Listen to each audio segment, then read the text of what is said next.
Hello কাছের মানুষজন, আজকে কিছু সাধারণ জ্ঞান নিয়ে আলোচনা করব যা বিসিএস প্রিলিমিনারিতে আসছে। ঠিক আছে, সো এরপরে কিছু ম্যাথ নিয়ে আলোচনা করব যা বিসিএস প্রিলিমিনারিতে আসছে। তো এভাবে যদি আপডেট পেতে চান এবং অল্প অল্প করে প্রত্যেক দিন শিখেন তাহলে একটা বড় প্রস্তুতি হয়ে যাবে ইনশাল্লাহ। তো অবশ্যই সাথে থাকবেন, সাবস্ক্রাইব করবেন, ফলো দিয়ে পাশে থাকবেন ফেসবুক পেজও। বাংলা নববর্ষের পয়লা বৈশাখ চালু করেছিল কে? উত্তর আকবর।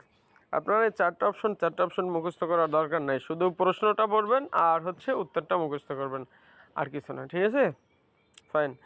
এরপরে মোগল সম্রাট বাংলার নাম দেন জান্নাতাবাদ। কোন মোগল সম্রাট বাংলার নাম দেন জান্নাতাবাদ? উত্তর হুমায়ুন।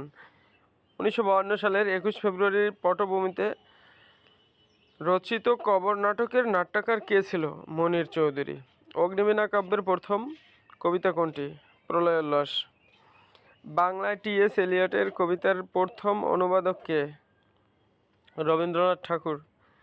বাংলায় কোরআন শরীফের প্রথম অনুবাদক কে? গিরিশচন্দ্র সেন। শেষের কবিতা রবীন্দ্রনাথ রচিত, এটা একটা উপন্যাসের নাম। আমার ভাইয়ের রক্তে রাঙানো 21শে ফেব্রুয়ারির রচয়িতাকে? আব্দুল গফফর চৌধুরী। কবর নাটক কার রচনা? মনির চৌধুরী।